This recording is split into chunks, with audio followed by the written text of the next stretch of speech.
This move immediately claims central space and opens diagonals for the queen and bishop, aiming for rapid development and initiative in the early game.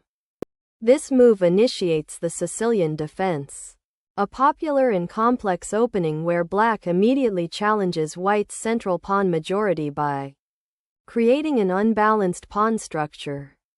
This move develops a knight towards the center, supporting the e4 pawn and preparing to castle, a standard and flexible continuation in many Sicilian defense variations. This move establishes a pawn chain centralizing white's influence while black prepares to develop pieces and potentially challenge the center with nf6 or g6, often leading to variations of the Sicilian defense. This move directly challenges black's pawn formation, aiming to open lines and potentially gain central space, which is characteristic of the main lines within the Sicilian defense. This move initiates the main line of the open Sicilian defense, immediately challenging white's central pawn presence and aiming to gain a structural advantage by creating an imbalanced pawn center. This move recaptures the pawn, opening the d-file for potential central play and developing the knight to a more active square, which is typical for the main lines of the open Sicilian defense. This move develops the knight towards the center, challenging white's central pawn presence and preparing to castle kingside, a fundamental principle in the early stages of this Sicilian defense variation.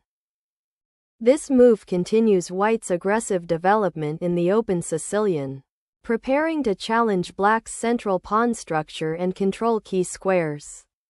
This move, Najdorf variation of the Sicilian defense, prepares to support the pawn on b5, preventing white's nc3 from developing further to b5 or c4 and allowing black to develop the queen's bishop to a more active diagonal later. This move develops a piece and prepares castling, while also controlling the important e4 square and supporting a potential c2-c4 pawn advance to challenge black's queenside pawn structure. This move decisively strikes at the center, contesting white's central pawn control and opening a diagonal for black's light-squared bishop, aiming for active piece play and a more dynamic pawn structure. This move signals a continuation of the main lines in the accelerated dragon variation of the Sicilian defense, aiming to maintain central influence and develop pieces efficiently. This move develops the bishop to a standard square in the Sicilian Najdorf, preparing for kingside castling and reinforcing the center. White castles kingside, securing the king and connecting the rooks, preparing to bring them into active play on the open or semi-open files. Black castles kingside, solidifying their king's safety and preparing to connect their rooks for future action. This move prevents the bishop from black's kingside from landing on g4, which would pin white's knight on f3 and potentially disrupt white's development or pawn structure. This move prepares to redeploy the knight to a more active central square, likely f8 or g6, supporting the pawn push d5 and potentially challenging white's control of the center. This move repositions the rook to a more active file, potentially supporting a central pawn advance or preparing for future exchanges on the e-file.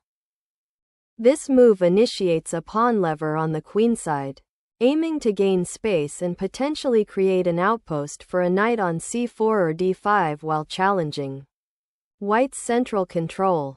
This move proactively challenges black's queenside expansion by preventing the b4 pawn advance, and aiming to create weaknesses in black's pawn structure after the inevitable pawn exchange.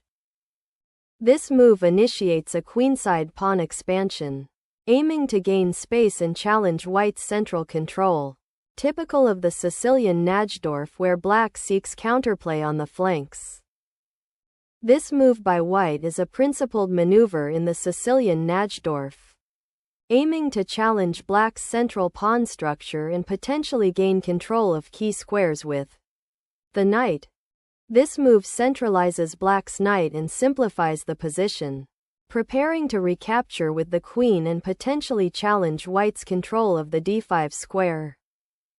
This recapture establishes central pawn control for white and opens the d-file, potentially leading to queenside pressure as black's knights are now somewhat exposed. This move, qc7, defends the c6 square and prepares to challenge white's centralized queen, while also unblocking the c8h3 diagonal for the queen itself.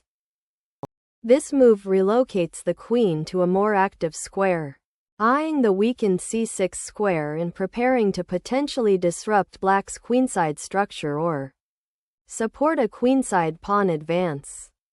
This move brings the knight to a strong central outpost, challenging white's queen and preparing to control key squares like d3 and e4. By capturing the pawn, white initiates a tactical sequence that aims to exploit black's slightly loose pawn structure and potentially gain material advantage.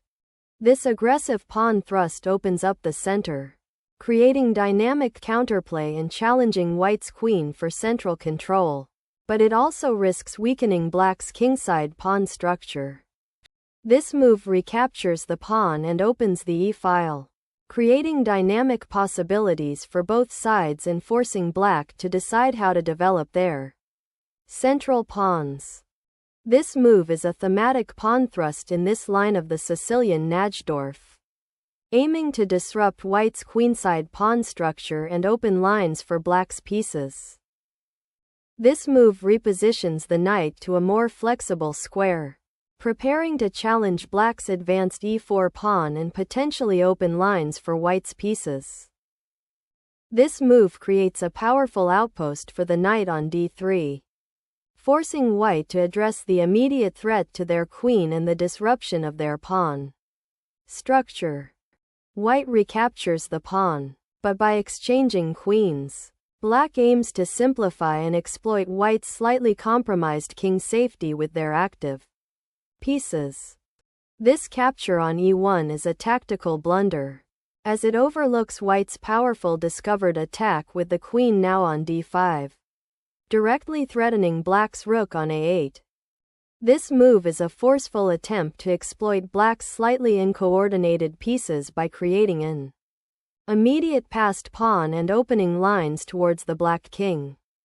This move recaptures the pawn and develops the bishop, but it allows white to consolidate their advantage by using the open d-file to attack black's weakened kingside. Capturing the rook on a8 is tempting but neglects the immediate danger of black's passed d-pawn and the exposed position of your queen, leading to a potentially worse endgame if the pawn advances further. This move develops the bishop to a more active square, eyeing the white queen and preparing to defend the c5 square, while also opening up possibilities for counterplay on the queenside.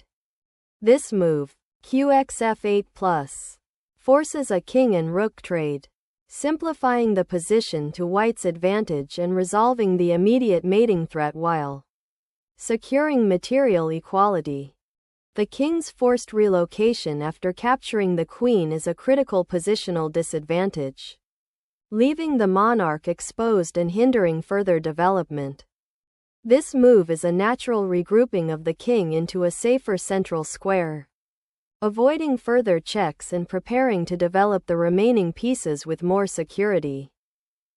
Black recaptures the pawn on c2, aiming to disrupt white's piece coordination and potentially create counterplay by targeting the newly centralized king. This move, rb1, secures the rook on the only open file, preparing to defend the d-pawn and potentially support its advance or attack black's weak queenside pawns. This move repositions the knight to a more active central square, attacking white's rook and developing an initiative despite the material deficit. This move activates the bishop, preparing to castle kingside and connect the rooks, while also eyeing the weak f7 square. The bishop moves to b4, eyeing the c3 knight, which defends the d6 pawn and also prepares to support a d5 pawn push.